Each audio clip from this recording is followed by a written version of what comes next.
ministre. La parole est à Monsieur Vincent Descoeur. Ma question s'adresse à Monsieur le Premier ministre.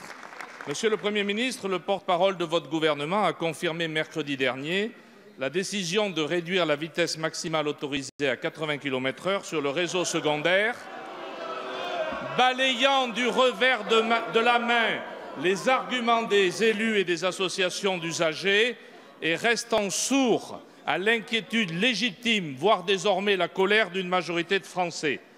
Monsieur le Premier ministre, je tiens à réaffirmer ici que la diminution du nombre de victimes des accidents de la route est un objectif qu'on ne peut que partager et nous le partageons.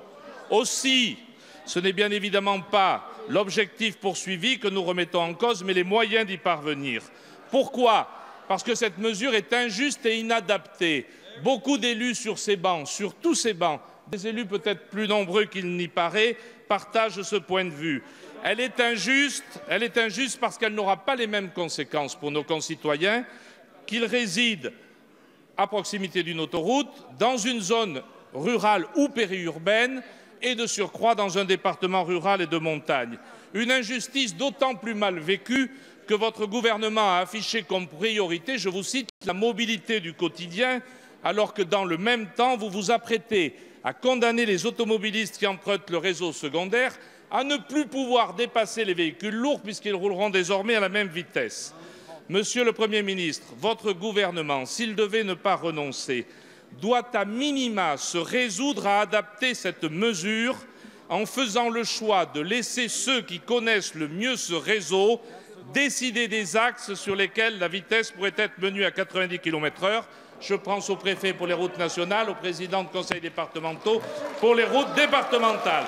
Monsieur le Premier ministre, allez-vous entendre l'exaspération des Français et prendre la mesure du caractère injuste et inadapté de cette mesure? Allez-vous accepter de privilégier le dialogue pour parvenir à minima à une adaptation de cette mesure? La parole est à Monsieur le Premier ministre.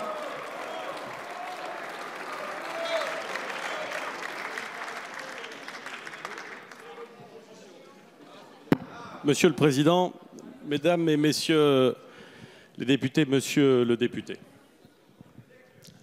l'année dernière, en 2017, sur les routes françaises de métropole et d'outre-mer, c'est plus de 3600 personnes qui ont trouvé la mort, soit du fait d'une erreur ou d'une inattention de leur part, soit du fait d'une erreur ou d'une inattention de quelqu'un d'autre sur la route. C'est plus de 75 000 personnes qui ont été blessées, dont 25 000 ont été blessées avec des séquelles qui demeureront irréversibles.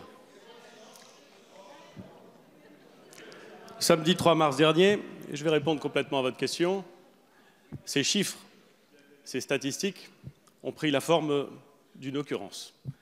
Un accident dans le Finistère, 3 morts, 3 enfants. Vous avez raison, monsieur le député, c'est scandaleux. Je suis d'accord avec vous. C'est scandaleux.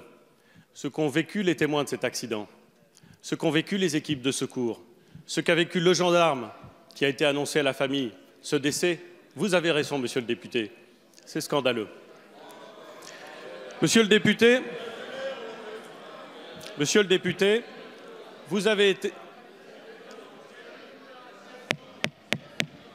Monsieur le député, vous avez été maire, comme moi, dans le Cantal. Vous avez, comme tous ceux qui ont été maires, parfois, heureusement, mais parfois, oui, il a été maire aussi. Parfois, vous avez dû faire ces annonces, et vous savez combien ce sont des moments terribles. Dans le Cantal, département qui compte un peu moins de 150 000 habitants, si mes chiffres sont corrects. L'année dernière, ça a été 12 morts. Avec, vous le savez d'ailleurs, monsieur le député, parce que vous connaissez intimement votre département, un taux d'accidentalité et de surmortalité qui est supérieur dans le Cantal à la moyenne nationale. Mon objectif, monsieur le député, et je pense que ça peut être un objectif commun, c'est de ne pas me résigner à ces chiffres et à ces scandales.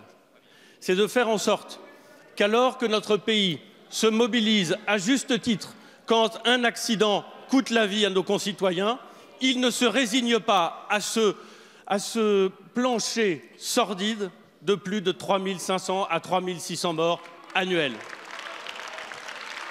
Il se trouve, mesdames et messieurs les députés, il se trouve que la vitesse est systématiquement un facteur aggravant de la mortalité et de la gravité des accidents.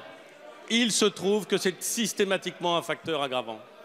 Et nous pensons donc que si nous voulons apporter une réponse efficace à ces 3 600 morts par an, à ces 25 000 blessés graves, nous devons agir sur tous les plans qui justifient les accidents. Et le plan, monsieur le député, je suis désolé qu'il y ait autant de bruit autour de vous parce que vous semblez m'entendre mal alors que je suis certain que la question vous tient à cœur et que la réponse vous intéresse. Nous savons, monsieur le député, vous et moi, que dans le plan que j'ai annoncé, il y a 18 mesures. Il y en a beaucoup qui sont relatives à l'information, il y en a beaucoup qui sont relatives à la formation, il y en a beaucoup qui sont relatives à la répression des comportements à risque, usage de produits stupéfiants, conduite sans permis, vous le savez. Et il y a cette mesure sur la limitation de vitesse. Elle n'est pas dirigée contre telle ou telle partie de la population, à l'évidence. Elle est destinée à protéger l'ensemble de la population, Monsieur le Président. Et vous le savez bien, c'est une mesure de sécurité routière, c'est une mesure de sécurité publique. Et on ne dit pas de façade dans des mesures générales de sécurité, on verra où il s'applique. Lorsque la ceinture de sécurité a été rendue obligatoire sur le territoire national, monsieur le député, elle a été rendue obligatoire sur la totalité du territoire national. Je veux, monsieur le député, ajouter 3 éléments.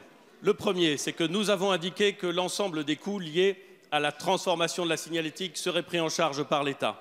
Je veux dire aussi que nous avons indiqué de façon très claire que le surplus de recettes éventuellement perçues liées à l'installation de cette mesure serait versé intégralement aux établissements sociaux ou médico-sociaux qui prennent en charge ceux qui ont été victimes de ces accidents.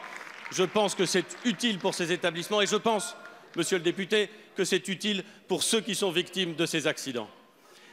Pour terminer, monsieur le député, quand j'ai annoncé cette mesure, j'ai dit, car j'en avais parfaitement conscience, que c'était une mesure impopulaire, qui susciterait de l'agacement, des questionnements et peut-être, le cas échéant, de la colère. Je fais, monsieur le député, comme vous, de la politique et j'aime ça. Et si j'aime ça, c'est parce que quand je pense qu'une mesure est bonne pour l'intérêt de mon pays, quand bien même elle est impopulaire, eh bien je l'assume.